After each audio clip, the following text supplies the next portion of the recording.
You can't unsee what you see. Just happy hour. Okay, we just day drank. So when we talk about you gambling and having an issue, This is what we're talking about. Do not buy another JVA warranty until you've looked at the Caddie Workmanship Guarantee Program. We're kicking ass and taking names, apparently. Caddie Shack. All right, we're back. Caddie Shack Pod. I'm not sure what episode number this is. I know it's the one after the Mexican It's the one Oak, after the Mexican Oak. because that was chaos. We had to reset all the cameras up and get everything set up. But we are joined with a couple guests this week from the Spirit of a Hero Foundation. We've got Rick Turner and Matt Kipp with us. And we're going to talk about their foundation, their organization, and try to spread the word for it. And I think we're participating in some stuff, especially the Carry the Load this weekend in Lantana. So we're going to go through that and some of the other events they've got coming up. But excited to have you guys on. Thanks you all for having us. Thanks for joining. Oh, for sure, man. Thanks for having us. It's not every day that we get to have one of our best friends on, so this is a lot of fun. This is cool. Matt and I have known each other forever and vacation together. In fact, small backstory, you actually helped deliver in a weird way or save my son's life. So we'll always be unbelievable indebted brothers in the bond. Yeah. That's a different podcast and a different story. Yeah, but, that was wild. Without you, my wife probably wouldn't be here. Isn't that crazy? That's crazy. So anyway, very, very rewarding for us to have you guys on, and I'm super excited for you guys to share your message. And this is a little different than what we've been doing. I think we've had folks from Windsor Garage Door on. Mostly it's been us, but People are tired of us, so it's good to get some guests. Yeah. So we wanted to start. We're gonna have a lineup of guests, and we want to start talking about sharing stories and spreading the word. And we think that's the right thing. Thank you all for having us. Glad to have you in here, buddy. Rick. Absolutely, man. Tell us a little bit about what you guys are doing. Well, we have a couple events coming up this year. This weekend, we have our out of Lantana, Texas. We have our Carry the Load event. Kind of bring back the true meaning of Memorial Day. It's not just about a 4-day weekend, and to kind of remember the guys that have gone before us and those that gave the ultimate sacrifice. So just a way of. If we're being honest here in Lantana, I think this was started a couple years ago by Michael Carnell and his family. And It's actually John Carter. John Carter, small group there in Lantana. John Carter. 8 or 10 years ago. Yeah. John and Mike, both a couple of devil dogs. So, if they're dumb enough to get something like this going, I think anybody is. I think it was 3 people walking in the rain was the first. Yeah, man. Michael was carrying his flag. Gabby was walking, and John Wild. Carter was right there with his ruck on, and they walked in the rain. It was important to Mike back then to teach his kids. It was about teaching his kids, really. It was just a message he was trying to get across, and, man, it spread like wildfire. Yeah, we walked it a couple years ago and have seen it grow. And boy, from 3 people to what I've seen, it's wild. I mean, how many folks has it grown? It's 100 people plus. We had around 300 last year. 300. Yeah, we're hoping to have at least that again this year. I think we will too, because we've done a pretty good job of getting the message out this year. I think we're going to be good. Yeah. Well, I mean, 300. That's 300 from 3 people is incredible support, and give shout out to Lantana where it's due. Sometimes that community is phenomenal, and when they get behind a cause, they can really support. And so, for us, this is a community event. Yeah. This is an awareness event. To bring the community together. Ultimately, is what this is. For one cause is remembering. Yeah, and is it just through? I'm unfamiliar with it, but does it just you're walking through Lantana neighborhood, the whole neighborhood, or what's so we have a 6-mile walk? Yeah, there's a route around Lantana, the Bartonville area that our team has planned. But it's 6.5 miles. Is that right? Yeah. Nice. Which before I started walking, that was like one of the things I did was this 6-mile walk. You were carrying a flag the whole time. I was like, every year, baby, buddy, I can't even walk this thing. How are you doing that? It's a 10-foot pole with 3 flags on it. Yeah. Did you get one of those straps? At least you have one of those? No, you just got to carry it. Yeah. I think we shout out to our buddy Marty B. They set up like a taco. They feed us breakfast tacos, and coffee and water. Halfway point. Yeah, I was gonna say. I remember getting there and being like, God, I wish Morgan was here with a car so I could jump in at this point. It's like luck this year. We got a golf cart. It's like that episode of The Office where they jump in the car and they go to the bar and then they get a taxi back to the finish line. Yeah, that's right. Yeah. The truth of the matter though with this Lantana event is that there is an actual Carry the Load event, right? I think end of April, beginning of May, there's 5 different routes across the nation that start walking towards DFW. And then on Memorial Day weekend, they do the big walk in Dallas down the Caddie Trail. However, you have to pay to sign up for this event. You have to create a team. You have to sell merch. You have to advertise. You have to really beat the streets in order to be profitable for that event. And the thing that strikes me the hardest about the event in Lantana is that those people are strictly there because they give a shit.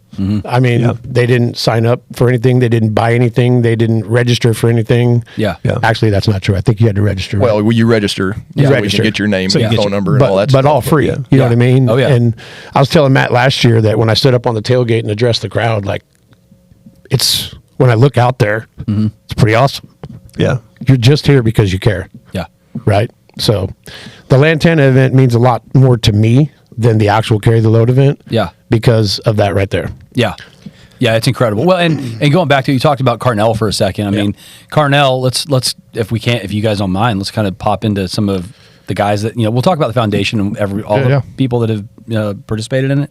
But Carnell's particularly close to us, right? So I think it's one to 100% to lean into. That was our dude. I used to love seeing him. We'd be at your house, and he'd come in on a Saturday morning at 10:30, and we may or may not have had some Bloody Marys and had a good time. But Carnell really did a great job in bringing that. You guys did with together with He's him. ultimately the reason, or it's how I got involved in the nonprofit world. Yeah. With 22 Kill back then, and then he introduced me to Rick and Tansy and Spirit of a Hero, and that's ultimately how I got involved with everything. I obviously haven't had to deal with cancer or anything like that, and that's what you guys can talk about Carnell's situation a little bit. But what was always interesting to me was that he, not interesting but inspiring, is that as sick as he was, he still managed to do so much.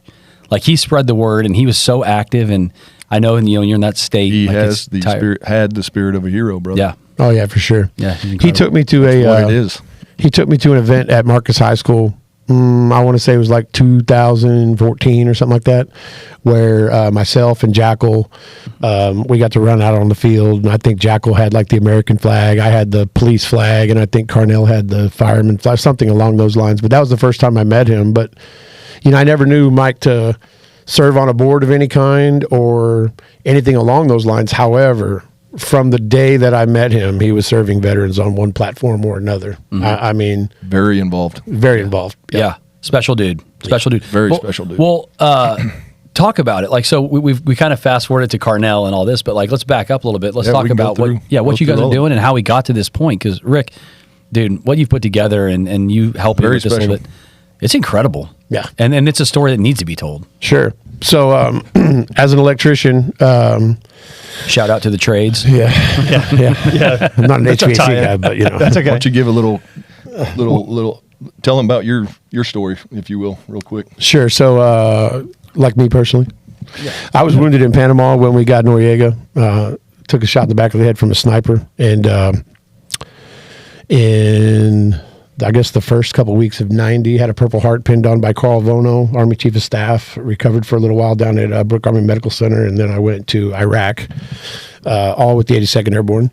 Got out of the military, and fast forward 25 years later, like, never even really talked about my military experience, or it was just something that I kind of kept to myself, I guess.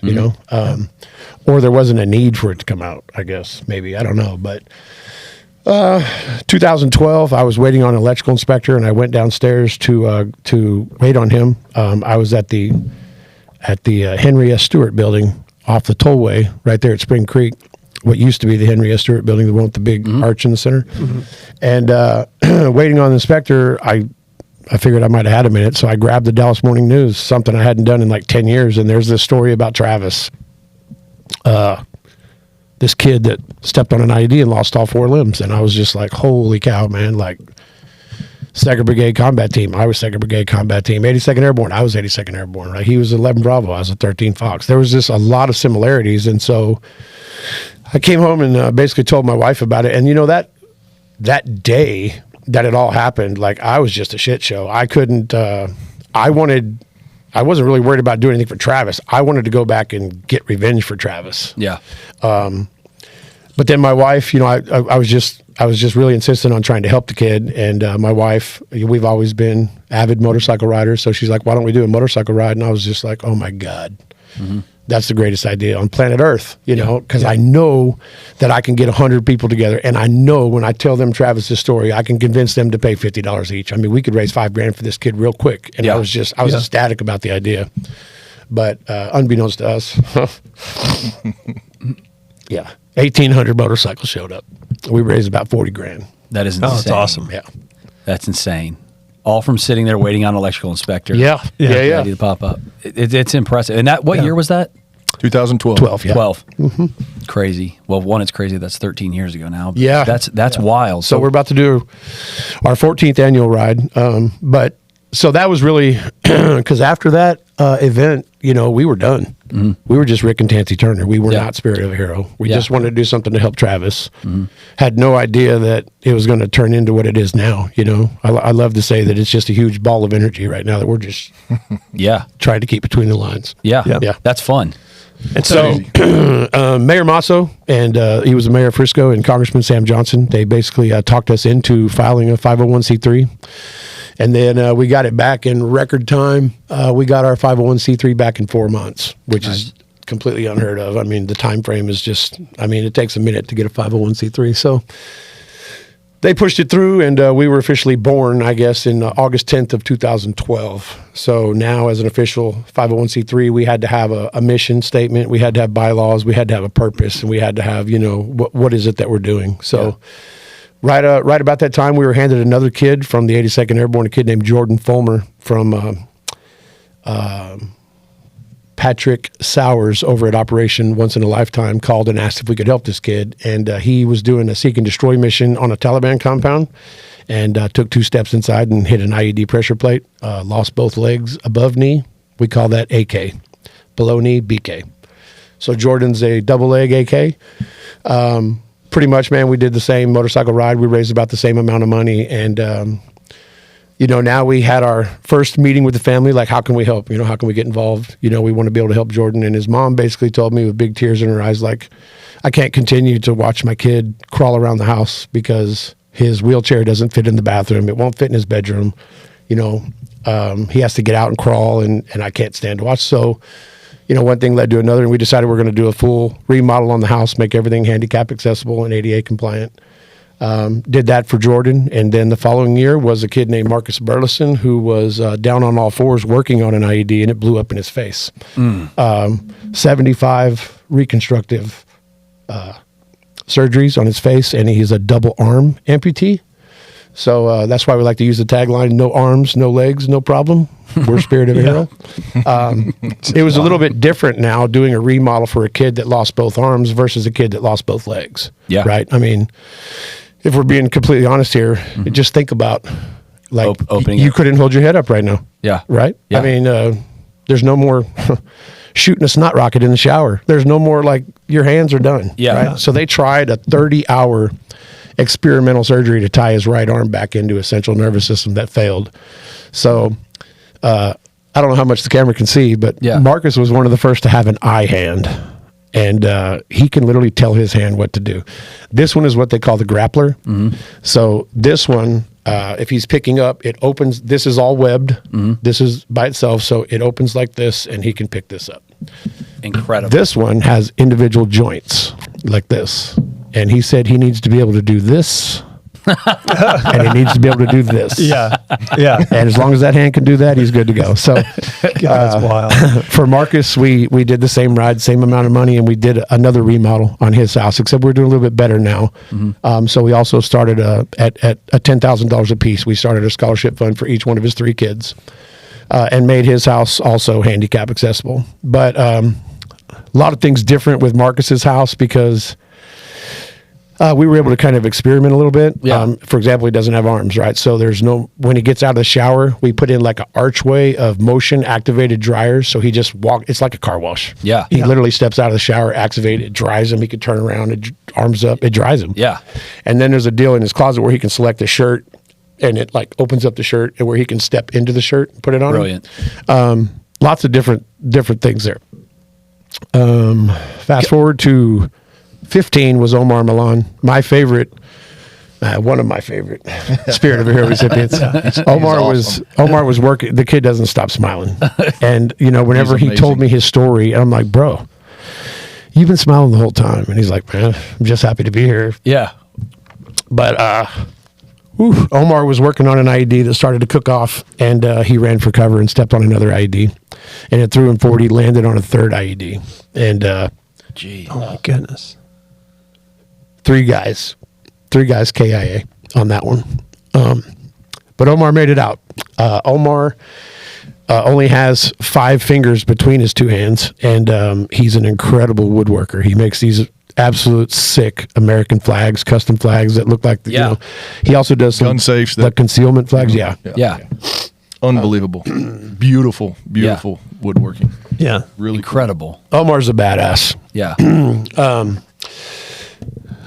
I called him one day and I'm like, Omar, what's going on? He's like, oh, I'm just about to settle into this couch. And I'm like, WTF, are you in trouble? Like, why are you on the couch? And he's like, no, man, we got some black mold issues in my daughter's room. And so the girls are in the bed with his wife. And, so I'm out on the couch and I'm like, bro, unacceptable. So I called his apartments that he lived in. They also put him his own handicap parking spot right in front of his apartment. And it had iced it.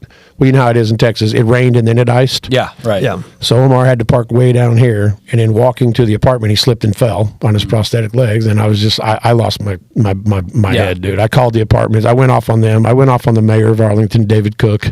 That wasn't good enough for me, man. So I told Omar, look, go find a house that'll suit you and your family, right? For everything that y'all need. And Spirit of a Hero took care of that for 2 years while he was having a house built through Homes for Our Troops, another organization that built him a home. And shortly after that was Adam Mayo, who was actually hit in the back, in the spine. And then when his guys found him, they went to drag him to cover, and they accidentally severed his spine. So he's a quadriplegic. But for him, the need was a little different.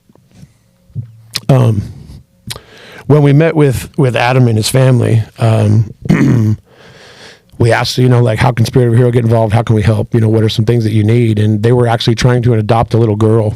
And it was actually his brother's daughter who was kind of took a different path in life. And the little girl needed a safe spot. So he was trying to adopt her.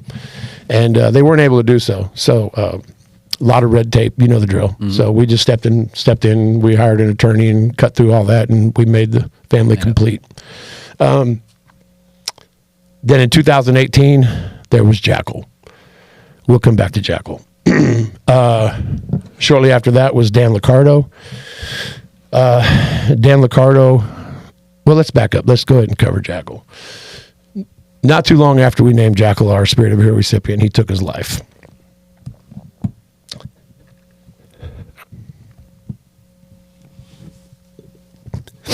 And it hurt. It hurt bad. Still hurts. So, at that time, our mission changed, in my opinion. And we knew that we had to fix this epidemic that was amongst us that they call PTSD. It was only then that I realized how real it really was, and that I was, in fact, a sufferer myself. So my wife and I came up with a vision for a facility, a PTSD rec facility, a place to heal, not just for veterans, but also first responders, frontline workers, a place that they can come and receive some real treatment.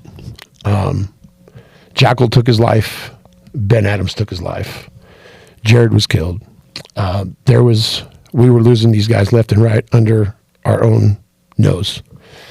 So then we had, in 2019, Dan Liccardo, Navy SEAL with 14 deployments.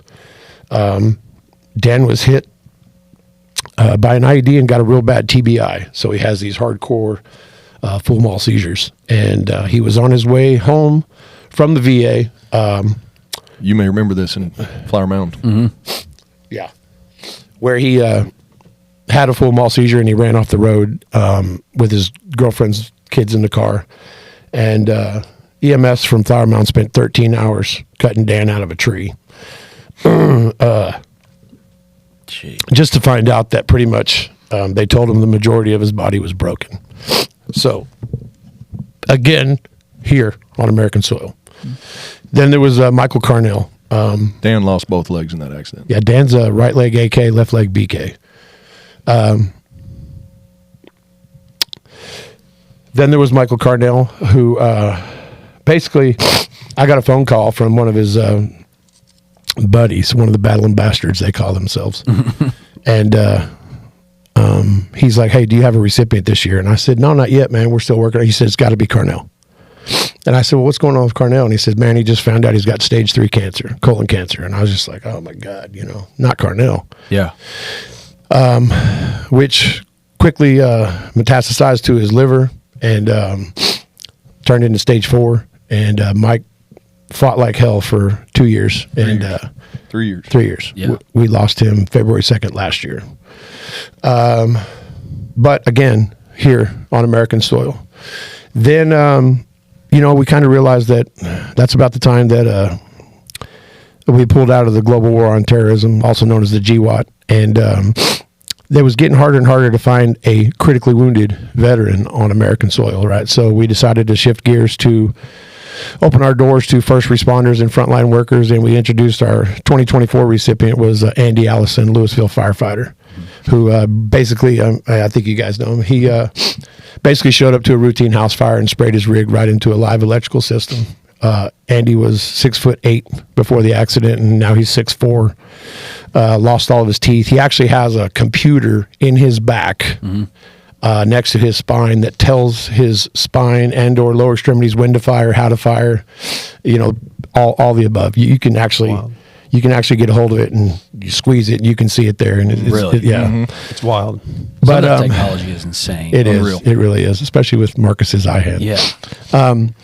But we decided that we're going to open our doors to frontline workers and first responders, as well as critically wounded veterans. And back to Jackal. Jackal ran over a triple stack IED. He was in what they call an MRAP, which is mine resistant ambush protected.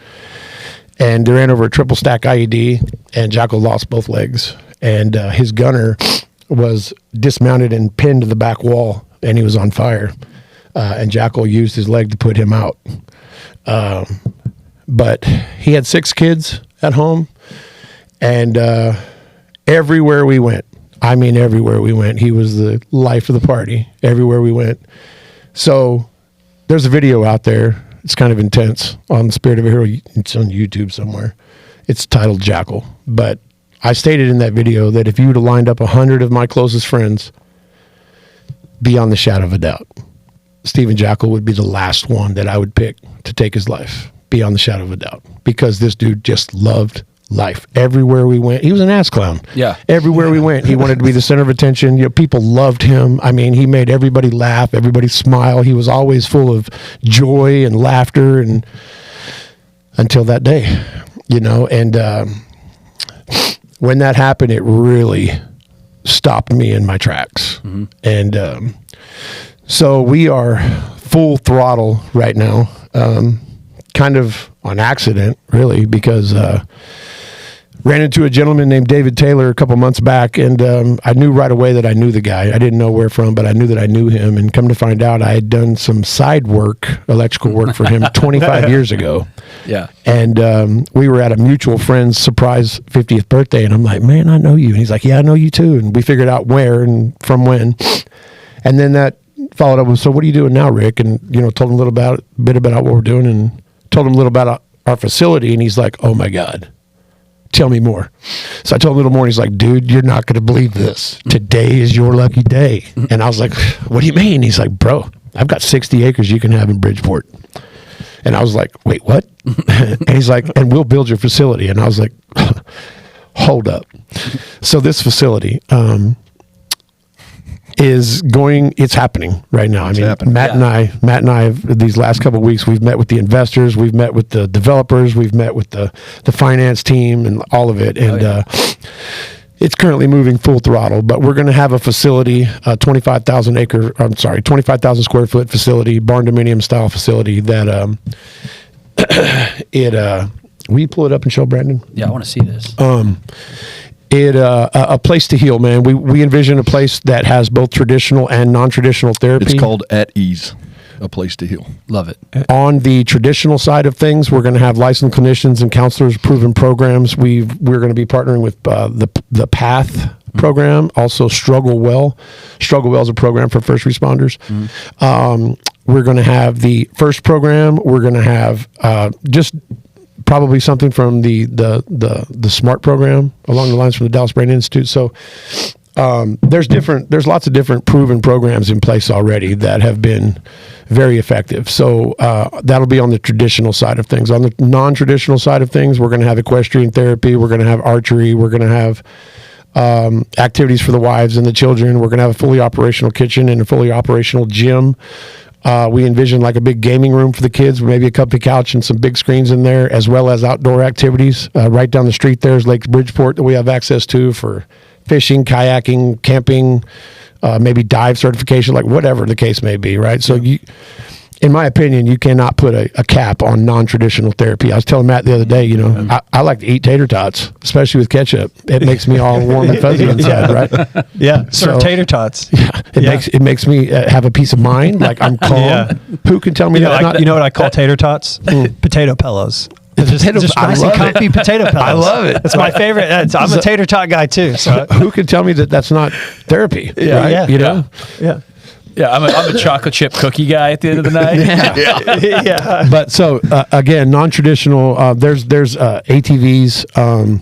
We have that Lake Bridgeport ATV park is right there close, and so just there's no limit on that. Around the top of the facility on the second floor, we've got back to school, early retirement, first time home buyer, marital counseling, like whatever the case may be, whatever the cause may be, the need for the veteran, and then like Matt said, we want to call the place At Ease. Yeah. A place to heal. Yeah. I mean, those renderings of what you guys are building, that looks like a hill country, like 5-star So that's resort. gonna be- It is I'll show you. gorgeous. Now, so does Spirit of a Hero, all of the different events that you put on, the ride, the gala, the carry the load, all of those events go to help support the place, this cause, and the individuals that you're mentioning, or They will this year. That, like I said, that hasn't always been the mission, right? Yeah. In the past, we have our Black Tie Gala is in September. Then in the spring, we've always done the motorcycle ride and a golf tournament. We've kind of kicked things around this year because in the spring there may or may not be a threat of rain, and we're tired of dealing with that. Yeah. So And we've how moved many to the golf- ride. and how many fall. golf tournaments are in the spring? Yeah, I mean, all of them. the rain is real. awesome. I remember us throwing a huge Kentucky. You came to it, I think, but Oh, for the Kentucky Derby, yeah. Oh, and it was raining, and like, do you remember that? Yeah. You can't do it. You just it's too unpredictable. Yeah. So I get that. Speaking So of that, we you talking about the barrel event? Yeah. So speaking of that event, I'm going Yeah. to bring this up real quick. But So what year was that? 3 years ago? probably 22? Yeah, probably 2 years ago, maybe. 2. 2 years. So Yeah. 2023. Yeah. So I was there with the Spirit of a Hero tent. Yeah, you were. I was on my way there to tell Matt Kipp that we were closing the doors to Spirit of a Hero.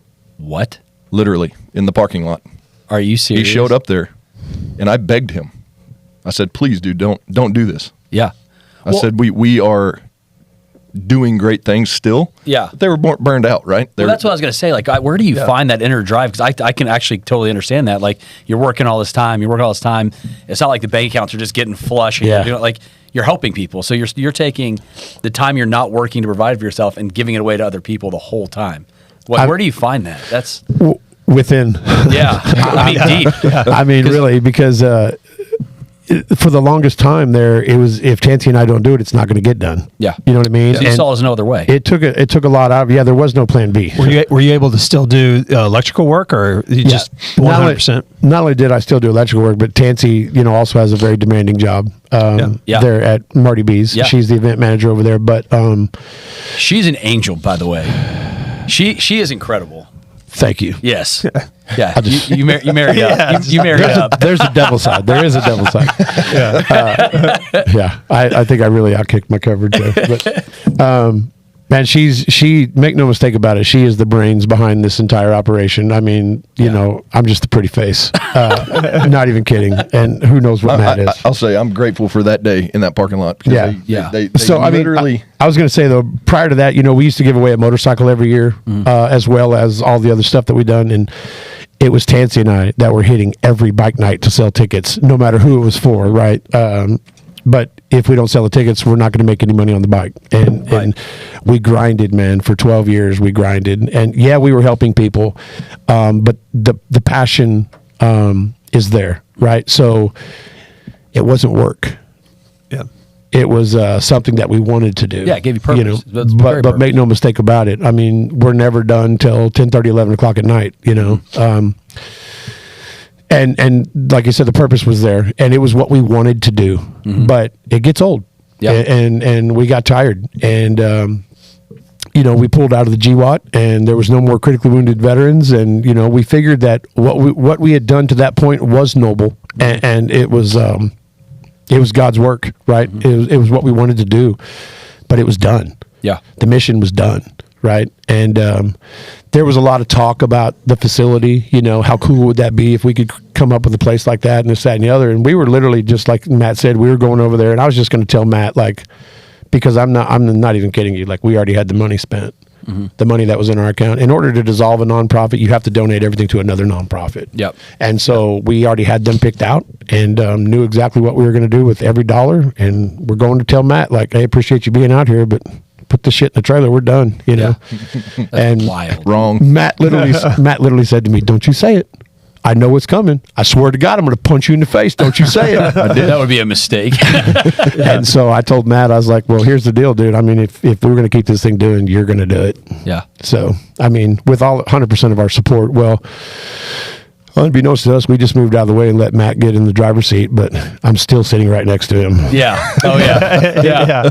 Yeah. How has that driving been going? Yeah, it's fantastic, man. I mean, talk about your involvement in this thing and how you started and what you've done. Because I've watched it from afar. The team we have is unbelievable. Yeah. Our board is we're 100% volunteer. Mm-hmm. Rick and Tansy, I mean, we've got Megan Reynolds. She's with Denton County ESD. Mm-hmm. Brooklyn Calloway, she owns some businesses in Frisco. Yeah. Our social media. She's amazing. Derek Glover, he's in Lantana. Yeah. He's our treasurer. Am I missing anybody? Nope. That's us. Mm-hmm. Megan does a great job. Let's talk about them for a second, because I have a little bit of experience with Megan, working with the Barrel and her trying to connect with the community, with the fire department. She's unbelievable. She's she really should be. She really should be the president of Spirit of a Hero. I don't even know what Megan. I don't know what I do either, to be honest with you. No, she is incredible. She's Class A rock star, right? Yes. So organized on top of it. Oh yeah, it's impressive. She's over our carry the load stuff. Yeah.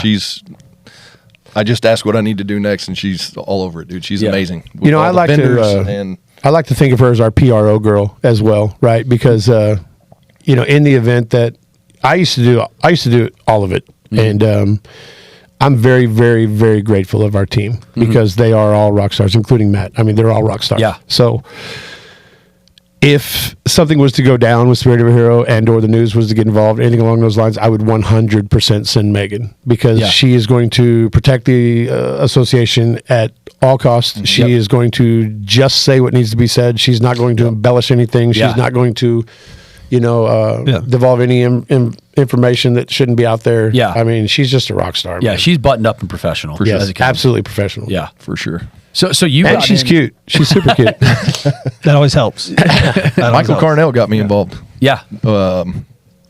Whenever he told me that he was going to be the recipient for Spirit of a Hero, he asked me if I could ultimately help with one of the fundraisers. Yeah. And it was a massive success. Yeah. I mean, it was unreal. That's when I met Rick and Tansy, and I mean, it was over from there, man. I fell in love with them and our mission. And, and I wake up every day thinking about it, man. Yeah. We got to my whole heart is with Spirit of a Hero, for sure. Well, you got a special guy here too. And, I'm aware. Well, and it's one of my favorite qualities about you is that, when we go somewhere, go to Marty's, go anything around the area, we don't go by almost anyone that you don't know or that knows you or whatever. And I was just fixing to say he should be the mayor. He should. You should be the mayor. Like, everyone knows you. And it's because you have that infectious personality, dude. Like, you increase the experience with someone every single time. Like, it's so fun to be around you. And so, I mean, you couldn't have found someone better to kind of be a representation of what you guys are trying to do. No doubt. No doubt. Where we're headed is really the sky's the limit, man. It's, with Addie's and the future looks so bright, man. Isn't it crazy you're that close to shutting it down? Dude. Yep. Shut it down. At a Kentucky, a rainy Kentucky Derby party. Seriously, man, you didn't know that, did you? No, I didn't. That's wild. There was too much other stuff going on. I was like, wouldn't even pay attention to that. That's crazy. So you guys were there having that conversation. Wow. On top of that, man, I'm gonna tell you where we were at that time. Yeah. Matt was there in your parking lot at the Barrel. Yeah. Matt was there with a table. Yeah, I remember him set up. A fold-out plastic table. Yeah. Covered by our Spirit of a Hero tent that I think we were standing on to keep in place. That's right, because the wind. You remember the wind?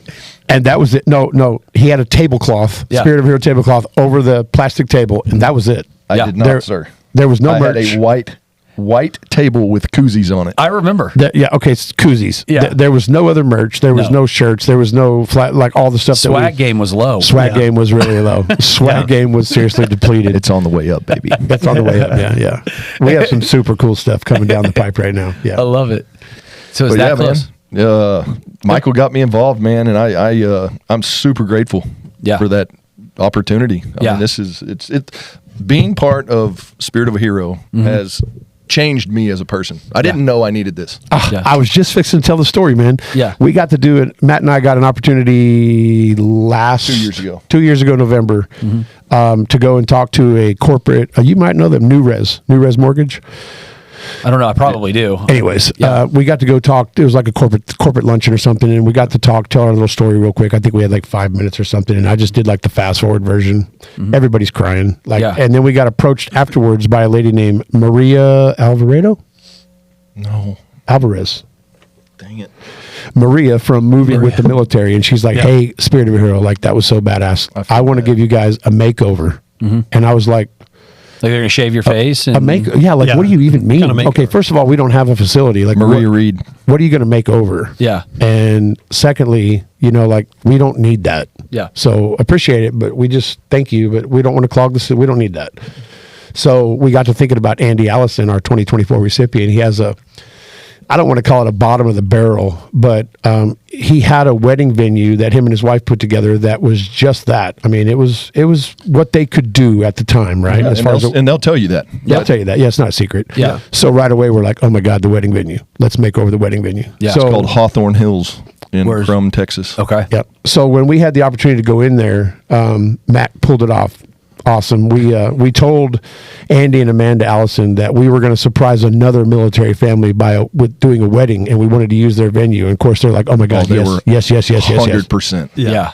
So Matt's like, "Well, if you don't mind, I have to make a quick video, of the venue to send to them just so they can see it." And Amanda, his wife, was like, "Oh my God, yes, let's fix this, do that, take the video." Yeah.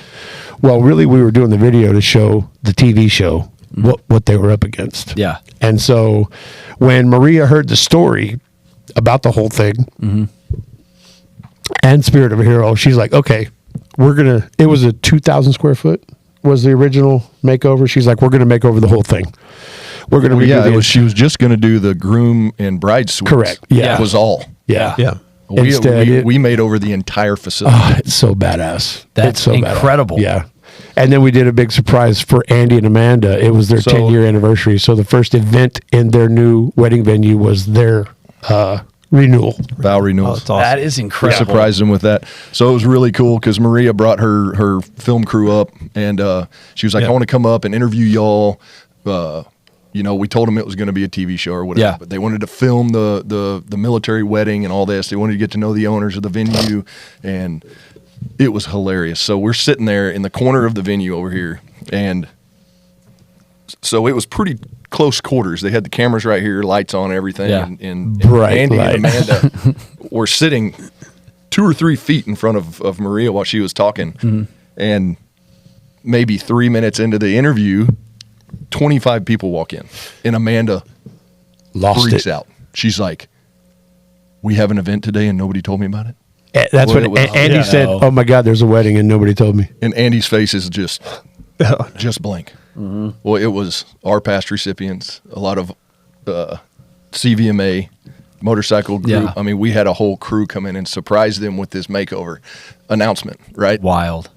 It was unreal. It was such a cool experience. Yeah. And to see their reaction, that reaction And then they had no clue who we were, right? We chose them for Christmas in 2023. We chose them. We did Secret Santa for their family. Yeah. And 2 families that year, actually. Officer Stephen Miller with the Argyle Police Department and the Allison family. That's how we got to know them. We chose them as our recipient for 2024. And they were like, we don't know y'all, and we're about to give you the keys to our facility for a week. Yeah, they weren't allowed. We covered up all the cameras. Yeah, all the cameras were turned off. So they couldn't see the progress. They weren't allowed to come out there. Nothing. They were dying. Oh, yeah, I can imagine. They're out there every day. Yeah. And they couldn't step foot on the property. Oh, and is that video? Is that out there? Is that on YouTube? Oh yeah, it's out there. Yeah, it's all moving with the military. Moving with the military. Yeah, that's the. The program is moving with the military. Okay, it's unreal. What I was going to say about that though, Matt really got me out there because in part of the whole process there was they interviewed each board member, and when they interviewed Matt, back to Matt. Yeah. When they interviewed Matt, his comment was, "I didn't know how bad I needed this." Yeah, I mean, So, what year was this? This was late last year. No, 20. Last year, 24. Yeah, when we did the makeover. Yeah, I guess it was last year. Yeah, Time is a booger right now, dude. You do need it. It's. I love that you're finding a bunch of purpose in this too, right? Like everyone needs something to be driven by, and work sometimes isn't that it. And not saying that it's not, but getting outside of the daily grind to do something that's meaningful is. So I've seen it change you. Well, and it has. Yeah, for sure. You know, I in high school, so I got a scholarship to play football. Yeah, hold on. Let's filter through that a little bit. It was not at Oklahoma State. Oh man, No, it was at Tyler Junior College. Tyler, and then Southeastern Oklahoma State University in Durant, Oklahoma. Did you go up to Durant? Oh yeah, I knew that. Yeah, I played 2 seasons up there. I know. Actually, Matt was a hell of a quarterback, So much fun. which is funny. So much fun. Yeah. So if I didn't get a scholarship to either play football or baseball, I was going to join the military. Well, I got a scholarship, so I went and played college football. Yeah. So being able to serve now, is very rewarding for me. Yeah. It's an excellent version of the fact that you don't have to wear the uniform to serve. So Yeah. It is seriously incredible. Like what you guys have put together is nuts, and the sky does sound like the limit. And I'm glad that people are hearing this because this is a big deal. It's a big deal, and it's going to get bigger. And obviously, we want to be just a small part of spreading that word and supporting you guys. So super excited. So at 25,000 square feet, man, we're going to need some badass air conditioning. Hey, we got air conditioning, we got food, we can take care of that. Yeah, we will be calling. There's things to figure out. It looks incredible. What's the expected completion date, or what's the where you at timeline? That's Man, one of the I don't beautiful know. things about this. Yeah. It's up to no us. pressure. Yeah, Zero pressure. We actually, without disclosing too much, we had a meeting the other day with some of the investors, the capital partners, and then our guy that's representing Spirit of a Hero, and the lady says to us, "Hey, so listen, Spirit of a Hero, if you guys can give me just like," and I realize it's going to be a very rough number, okay? Oh, But if you can give me like something, Spirit of a Hero can afford to do this much a month, and David says, "Hey, Rick, if it's okay with you, can I answer this?" And I'm like, "Well, of course, like you're the professional." And he basically told her, "That's none of your business. And that's not how we're doing this. We're going to do a reverse funding on this one. You guys are going to build this building exactly like we want it, exactly to our specs, and then we'll talk about what we can afford." Yeah. And Matt and I are going like, so I feel like he just destroyed this whole thing. Yeah. But hey, Matt, we're packing up the tent. Time to go, boys. Matt, you still got that white table? We may need that. No talk. We're gonna go sell some tater tots. No, I got koozies. But her response was, okay. Yeah, and then he followed up with, if you'd like to have an offline conversation about this, we can. I can explain further to you. But man, we've got a lot of work. I told the guy that I wanted this whole complex to look like a Black Hawk helicopter when you fly over, and he goes, okay. and No I was kidding. like, I said, He said, "What do you want it to look like?" I said, first of all, I was just kidding. Yeah. Yeah. We And can do David's something face is like stone cold. Stone cold. He Really? wants it to look like a Black Hawk helicopter when we fly over it. Yeah. we're going to make it look like that. He literally told him, make a note of that. He wants it to look like a Black Hawk. Yeah. Okay, well, I was just kidding. I don't want it to look like a Black Hawk. Be careful what you ask for. Yeah. But it is going to be... It looks like the Drover Hotel is what it looks like Dude, to me. I always envisioned like, not even kidding, I always envisioned like a house, right? Like maybe 5,000 square feet. And I always thought that was high on the high end. Yeah. But when I think about all the different things that we have the capability of offering, and all the different things that the veteran may or may not need. Yeah. All the different assets, all the different people that we've told this to that are like, oh my God, how can I get involved? Oh my God, we want to do this, we want to do that. I think that's where Matt gets the sky's the limit is from. You know what I mean? Because it's like every door that we're pushing on right now is being opened. Yeah. And we're not getting zero resistance here. 6 weeks ago, we got a commitment from somebody out in East Texas that was going to build us a 6-lane, $100,000 6-lane state-of-the-art archery range. Really? And completely outfit it. Donating all the equipment. Yeah. 100% of all of it. Dude, you know, that's incredible. I'll tell you what where my mind is at with this. Like, Rick, you have a job. Matt, you have a full-time job. You guys volunteer your time on this. And what our podcast normally is geared toward is something around business, right? It's kind of like what we're working on or what we're hearing out there or what someone else is working on. I want people that are listening to this, I think it's worth noting and just like considering. You guys are doing incredible things while still doing your core jobs, right? And these are very passion-filled, purposeful projects. There's always a way.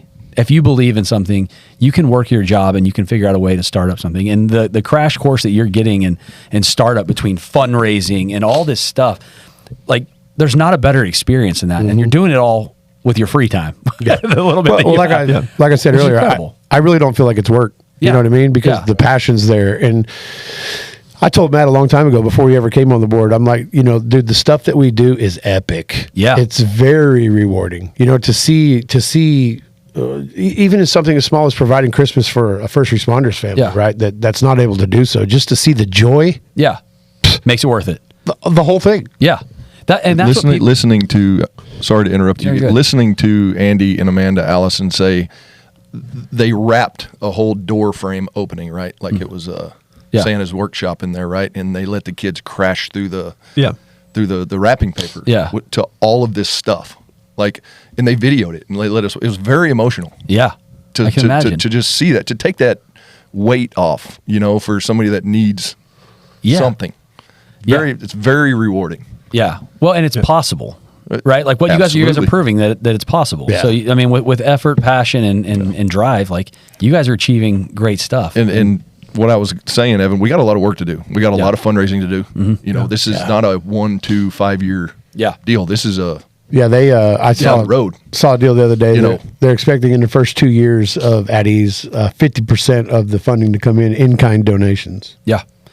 Speaking of fundraising, how can people get connected with you guys when it comes to fundraising? Yeah, I was going to say you've got these, and also talk about these events. Yeah, how you get part of it. So we will be bringing our golf tournament back. I would like to also add. Is that just because you golf, or is that, or I mean, try to golf?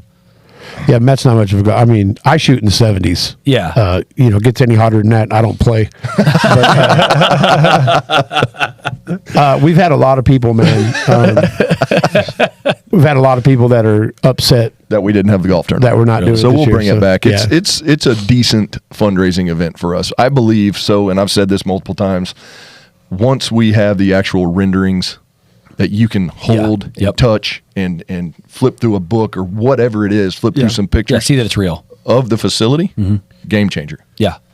Well, I mean, those renderings are beautiful. You just showed me. What these funds are going to help this whole list over here of these veterans and first responders that are in need, right? Yeah. Yeah. Because we're trying to, whatever it is, whatever the I don't even know what it's called, to end the suicide every day. Yeah. Are you guys familiar with March Madness? March Madness fans? Yeah. You talking about basketball? Yeah. Yeah. Oh, yeah. This is shocking, by the way. How long is March Madness? It's a month. 20 days. 20 days. Yeah. 20 days in March. Every team in the NCAA, down to the Sweet 16, down to the Final 8, top 4, championship game, over 20 days in the month of March. Yeah. Just during March Madness, more than 500 veterans will take their lives. just during March Madness. That is a wild visual. Yep. Yeah.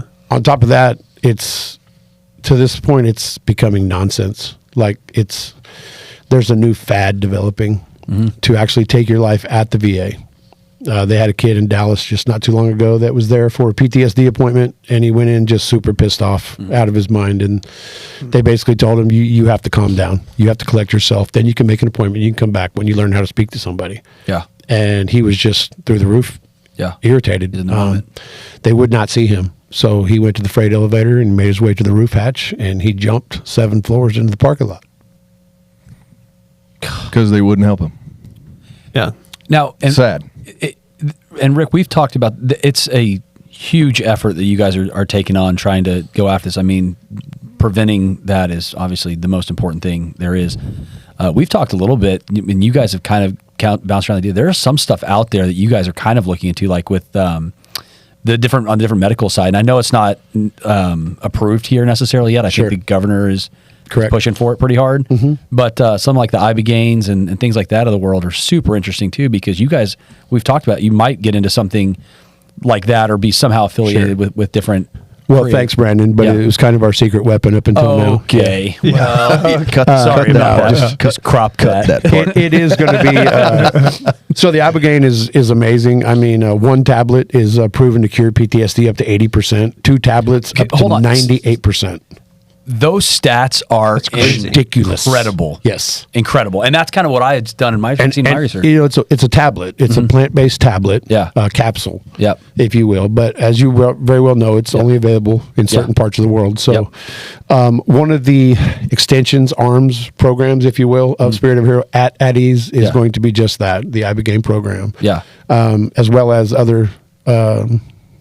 Medicinal things. On top of the fact that, you know, again, you can't put a cap on non-traditional, right? So I also want to have, I got the opportunity a couple years ago to go to Stahlback's place and do a hyperbaric dive in his hyperbaric oxygen chamber. And so that's, you know, for sure something that I want. We will have it. They say one dive in a hyperbaric and oxygen chamber can cure PTSD up to 50%, right? That is wild. Yeah. Wild. There's such cool stuff going on out there, and you guys are going to be a part of that. It's all incredible. You know, the cold plunge stuff, the red light therapies. Yes. You know, Andy Allison literally just started last week. He did his first cryo. Yeah, he was like blown away. Well, it's wild how much the PTSD side is hard. The addiction side is hard. I think a lot of the times those are connected. I could probably be speaking out of my ass, but no, you're not. There's a lot of that similarity, and I was talking to Johnny Yellock this morning. Who? Johnny Yellock. Oh yeah. And we were talking to or about the PTSD and the suicide stuff, and he's like every 100% of the guys that he knows was either had been drinking or on some kind of something. Well, it's where they turn, you know. And it's they find solace there. They find peace. They find comfort there. So we have to get these guys community and purpose. Yeah, absolutely. That's what they need. Well, yeah, and you've got to replace that vice that's currently there with that, and some of these things that you're doing by giving them community, giving them some of these creative treatments will do that. And I've seen it with being in the restaurant space now. You get to see people that probably I'll be careful here, but overindulge and things like that, and could stand to benefit from some of these for sure. treatments. Sure, it's like there's so much opportunity out there, and where the world's going with the more natural stuff, like the cryos, and that's what made me think of it. Is like there's a lot of people that have gotten into cryo recently. It's kind of a popular thing, and it's really you guys have probably done it. Cryo, cold plunges, all of it. It's incredible. Like if you're chasing that high or whatever it is that you want to get. You get it from that stuff. So I'd be curious to see how the ibogaine ties into that. But we are going to have someone on another podcast coming up that actually, this is a cool story. I think I've shared this with you, but right after New Year's Eve, I was with this fella on New Year's Eve, and he was going to Mexico to do the ibogaine. And he had very severe PTSD. It'll be a story that he shares, but it was ruining his life. Like straight up, like on the verge of divorce. This is recent. Verge of just bad situation. Business was going downhill, all of it. Went and did ibogaine. Cured. It's crazy. No PTSD. One of the things on It's that a neuroscientist. Wild. One of the things that it's not only the veteran or the first responder that has the PTSD they're dealing with, it's their family. Yeah. Right? Yeah. It's their children that know something's wrong, but they don't know what it is or how to help. It's No the doubt. spouse. Yeah. It's the coaching and helping the spouse understand, because, and correct me if I'm wrong, it was hard for you to talk about your service time, and you knew you had PTSD, but you didn't want to talk about it. Yeah. So how was his significant other, whoever it was, supposed to help him, right? If you Right. wouldn't talk about it. Mhm. Yeah. His children knew something was wrong, Yeah. but they didn't know what was going on, right? So we have to help the families understand what they're going through as well, right? Yeah. Well, You're not just learn. treating one. And it sounds like the biggest thing is like you with your place, the new place that you're building, is that it gives somebody somewhere that they know they can turn to versus Absolutely. like the easiest thing. There's a million liquor stores. There's a million ways to go find some drugs so or we whatever, and that's easy to get to. What's hard is if outside of going to the VA, right? Which some people may or may not want to go to the VA. This gives them a place to go to that's a little bit different, right? And I've told Matt from day one, I want to be competition for the VA. Yeah. I would love to get in front of some of the government grants and the different things as far as, to contribute to our funding. Yeah. But I want it to be a hardcore competition. Who serves the veteran better, us or the VA? Yeah. I mean, there's some serious parallels there. I mean, you're seeing it. We just passed some really serious stuff on the public school system here, where they're going to that voucher program, and I think it's going to be interesting to see how private does against public. And to your point on what you're trying to do, I think the VA has probably, and I don't want to dog anyone here, but has probably not evolved at the speed at which it could, Not even with the close. process or the experience to their customers. And you guys have the ability to do that. If we're being 100% honest here, myself, personally, Rick Turner, Yeah. from the 82nd Airborne, I have had exceptional care at the VA. Okay. Awesome. But make no mistake about it, the VA is a huge pile of shit. And what happens when you throw a bunch of money at a huge pile of shit? Yeah. You have a huge pile of shit covered in money. Yeah. And that's all they still are. Yeah. I have been to the VA and I have watched with my own eyes the Vietnam guy that has had an accident here in his wheelchair and needs help. I need to remember that we're on a podcast. Yeah. While these girls sit behind the counter and talk about what they're going to do Friday night, and they're getting their nails done and their hair done and all these other things. Yeah. While this gentleman is sitting here in his own piss. Yeah. It's tough. I'm talking about 0 to hot in no time. Yeah. So I would love to be able to direct him to our facility. Yeah, for sure. Well, and not to bring back in any business or anything, but it's like the same thing we do for contractors, right? Like we know tools that we give to business because we are contractors. You, as a veteran, you know exactly what you would want in your facility for your treatments, that sort of thing. Not speaking bad about the VA or anything, but like government officials, government money, government people working it, just employees. Do they know? Probably not. They've never served in the military. You don't have to, I guess, to help out, but it certainly helps to veterans helping veterans versus 100%. like what you're talking about. Absolutely. Some people just sitting behind the And counter. that all falls back to another thing that we want to do at Eddie's is peer counseling. Yeah. Right. Because on the non-traditional side of things, that's all fun, man. Right. Again, you can't put a cap on therapy. If you and I want to go eat tater tots and it's therapeutic for us, that's what we're going to do. I'm with you, brother. But I hope there's a tater tot vending machine at this new. yeah, it's kind of like at Rose's Cafe, they spit out the tortillas. But on on the traditional side of things, we envision like a 42-step program. 42 steps because in the changing of the guard, it's 21 steps and 21 steps. So That's cool. Round the circle be 42 steps. Yeah. And you've made it. But if Matt is in, step 3 and Brandon is 17 and you and I are just coming into the program, right? I want Brandon and Matt both all over me. Yeah. Right? Like, dude, this is the best thing ever. You can do this and this and this and this and this and all the different things. So 42-step program on the traditional side of things. Well, and that's what I think is so cool about this. Whether VA is good, bad, whatever, setting to the side, you guys coming in as competition is going to do nothing but push them to get better and improve because you guys are going to be lean, mean, and do it yourself. So that's what I would be so excited about is like, I would say that also a huge victory for you guys could be, what if the VA just improves marginally? Because that'd be a you beautiful guys, thing. Sure. That's a win in itself. It's a too, win in right? itself. The rising tide all 100%. ships. So you guys have that. We'll have that. You can do it. Sure. You have that stage now, and this is It's going to be cool. pretty. On top of that, man, less than 1% of our population even serves in the military. Mm-hmm. Well, Matt crunched some numbers not too long ago, and just the counties. Shocking. This is shocking. Wise County alone, and then the counties that surround it. We're going to be able. There's six counties that touch Wise County.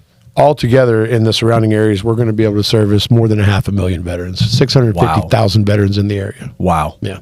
That's an impact. Mm-hmm. It's huge. Yeah. Well, back to what you and I were talking about off the air earlier with the fact that how many people are moving to DFW, right? It just kind of puts things into perspective. How many damn people are in these United States, right? Yeah. Well, and the location you guys are at. Yeah. I mean, good Lord, the explosion up to the northwest right now of the population growth. You're in a prime spot to be able to service a lot of people. Unfortunately, I think once this thing comes to fruition, Tansy and I are probably going to be relocating to the area. You are? Just so we could be a little closer, yeah. Does Tansy know this? She does know this. Just kidding. She does know this. Yeah. That's hilarious. Well, yeah, we're gonna. So I'll go through our events and stuff real quick. We will be bringing back our golf tournament. Mm-hmm. I would like to add a sporting clays tournament in the fall. moving forward as well, just as another. Because a lot of people like to shoot shotguns and stuff. But shooting for the spirit. There you go. Yeah. Then we I know a venue. Then Dallas Gun Club. Oh yeah, baby. Bill Kip's all over me about getting out there and doing it out there. Yeah. And then our carry the load event, our Lantana carry the load event is not going away. Man, it is so rewarding seeing all those people just show up just because he gets. We both. All of us get emotional about it, but it's really crazy. Cool. Really cool. Yeah, helicopter out there. You guys kind of breezed over some of the details of these events. Well, they are incredible. Well, we don't want to give away all the secrets. You're going to have to show up and see. Our gala is in September. September 27th at Embassy Suites. This year's theme is Operation Welcome Home. 60 years ago this year, we sent troops to Vietnam. So we're going to give them a proper welcome home at this gala. That's awesome. It's going to be epic. It is going to be epic. We're honoring a handful of Vietnam veterans. Yeah. So it's going to be. That's awesome. I'm going to need a lot of prayers and strength to get through that night, for real. Yeah. A lot of tissues on the tables. Yeah. And then October we'll have our annual ride. Yep. Tell us about that. So we start down at Strokers down in Dallas. Real Fairless Strokers down in Dallas, and it's about a 40-mile ride up to American Eagle Harley Davidson up in Corinth. Mm-hmm. We have a full escort highway shutdown for us. We have on average, probably about 500 bikes every year, outside of the 1,800 motorcycles the first 2 or 3 years that showed up. But this year is going to be a little bit different. Rick is Sergeant at Arms of CVMA, which is Combat Veterans Motorcycle Association, and the Spirit of a Hero annual ride this year is a sanctioned event for them, and they've got nationwide 35,000 members. So we're thinking it's going to be a pretty epic ride this year. That's going to be a big one. It's going to be big. Yeah. And sadly, we've always had a Huey escort from the sky. Like Matt said, we have all the on-ramps shut down. Every municipality along the route is involved. They shut down their own prospective on-ramps and do their own blocking. But then we also have the Ernie's Escort Service is our escort. They are fantastic. They do a great job getting us there. And then last year, during that freeze, sadly, we lost our Huey out in Argyle to a fire. Oh, no. Really? Yeah. But it's okay. It was awful. I remember that. Yeah. Okay. The hangar caught on fire. Yeah. His little hangar caught on fire. Yeah. He lost his coach and his Huey, but that's okay because this year we've got an Apache. What? Going to be leading us. That's wild. Are you serious? That's awesome. Dead serious. I don't think people can, on a podcast talking about numbers, it's not as obvious as how big of a thing this is. So this is kind of crazy because he's a buddy of mine from the combat vets. So outside of Spirit of a Hero, outside of my job, another very demanding thing that Tansy and I do is we're members of the Combat Veterans Motorcycle Association. And in particular, I'm the Sergeant at Arms for here, the Dallas chapter, 23-1. And we have a fairly new guy to the chapter whose son is an Apache pilot down in Killeen, Fort Hood. And I told him, I mentioned something about needing a new air escort this year. A couple years back, we couldn't get the Huey, so I had 2 Air Force O2 observer planes escort us. And then I was going to reach out to the Kavanaugh Flight Museum, but they are permanently closed, I just found out not too long ago. So I was talking about it amongst the CVMA guys, and one of the guys said, well, my son's an Apache pilot. And I was like, well, that'd be badass to have an Apache escort. Yeah. He's like, well, call him. So I called this kid. His name's Cortland. And his dad he's about my age. His dad said that this kid came home from school and he says, "Hey, Dad, I joined the Army today." And his dad's like, "So you actually joined today? You didn't like?" He's like, "Yeah, I leave February." You know, he's like, "So why'd you join the Army?" He's like, "Well, because I want to fly the Apache." And his dad's like, "Okay, I know you, kid." Yeah. But the kid signed up, and I mean, he had already graduated college, and then he joined the Army, right? So he came on scene as an officer. He went through the OCS officer candidate school, and he came on scene as an officer, and now he's a first lieutenant, and he flies the Apache.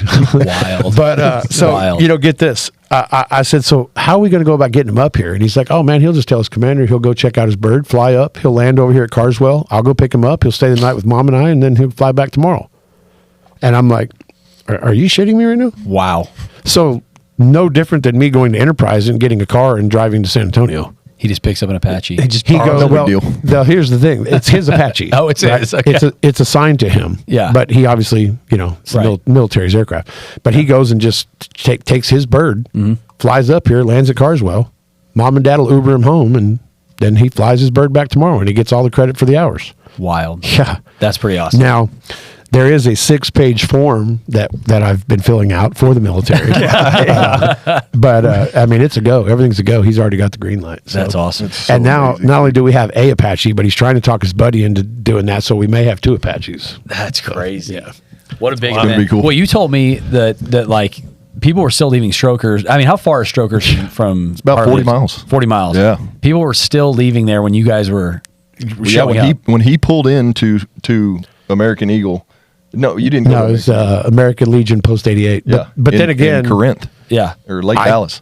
I thought we were going to have 100 bikes, so I thought American Legion would be a proper location. Well, I stood on Hundley Drive right there with Mayor Masso and my father for 2 hours and 15 minutes while the bikes Watching motorcycles pull in. Yeah, there was no more room at American Legion.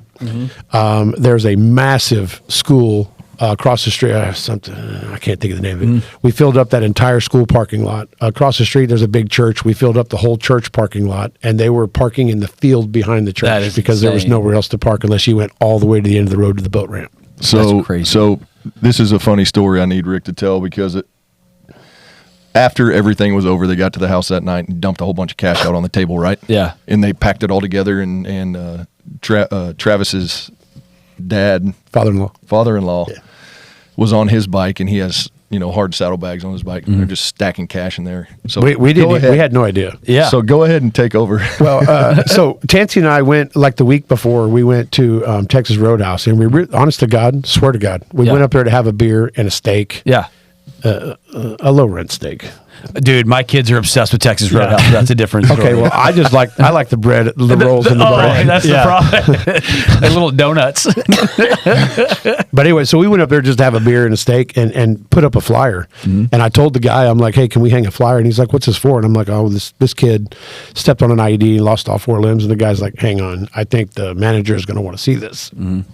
So here comes the manager, and he's like, "What's going on?" I'm like, "It's a motorcycle ride. This kid stepped on an IED, lost all 4." He's like, "Hold on, man. I think the owner's going to want to see this."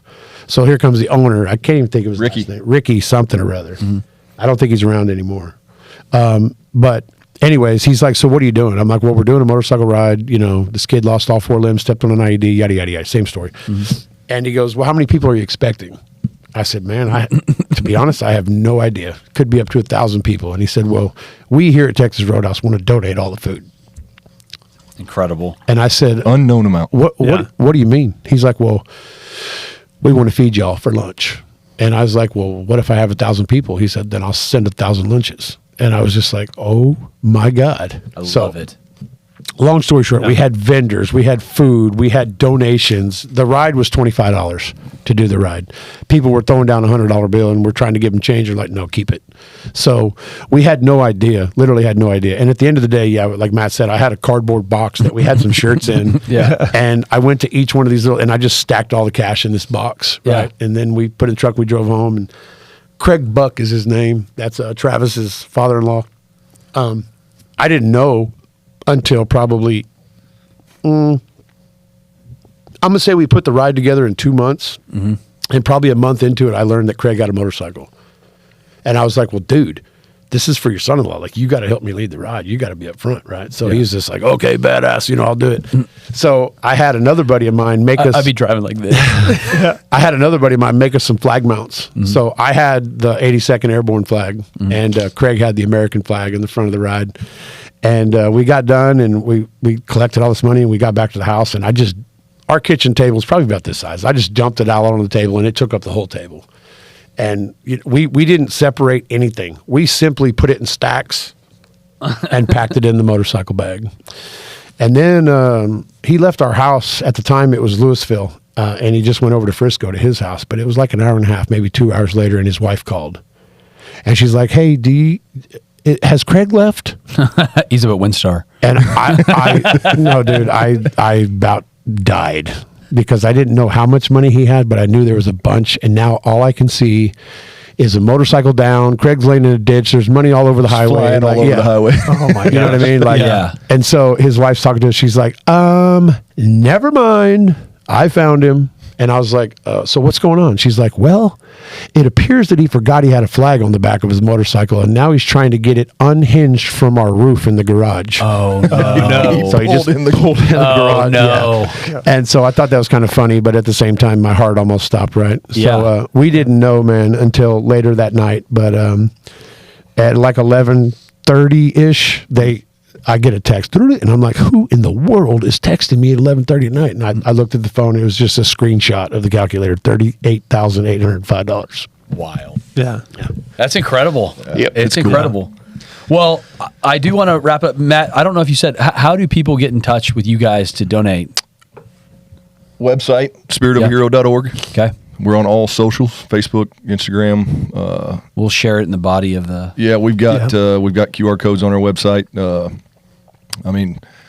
Every event we've got our QR codes out, and we do a pretty good job with our social medias. But website's probably the best direct link to donating there, and all of our events you get registered. Event stuff is all on the website. So perfect. Yeah, they can sign up for the events on the website. Absolutely, awesome. And it's going to be a rotating tab pop up deal for each event.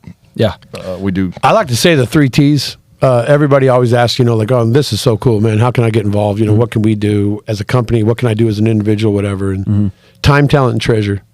Right. It's a Jake Schick coined phrase, but the 3 T's, time, talent, treasure. Either you've got the time to show up at a golf tournament, help us with registration. You know what I mean? Like, donate your time. Yep.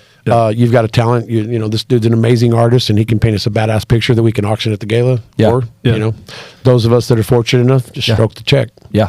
That's awesome. We need volunteers at every one of our events. Accept volunteers all the time. So nice. Silent auction items for the gala. Live auction items. I think we've used your Colorado house in the past. Yep. I think we have plans on using that again, right, Matt? Yep. Hey, consider it donated. Right, Matt? Yeah, right, Matt. That's it. You got it. That's a commitment. That's a commitment. And man, what an awesome place. The guy that bought that, he texted me the following week. He's like, so Rick, where did you say this came from? And I'm like, I don't really know the guy that well. His name is Brandon Bohannon. He's a friend of a board member. And the guy says, man, this is one of the most epic places I've ever spent the night. And it has a deer hanging over the fireplace. Yeah, that's right. Just watch out for the bears in the backyard.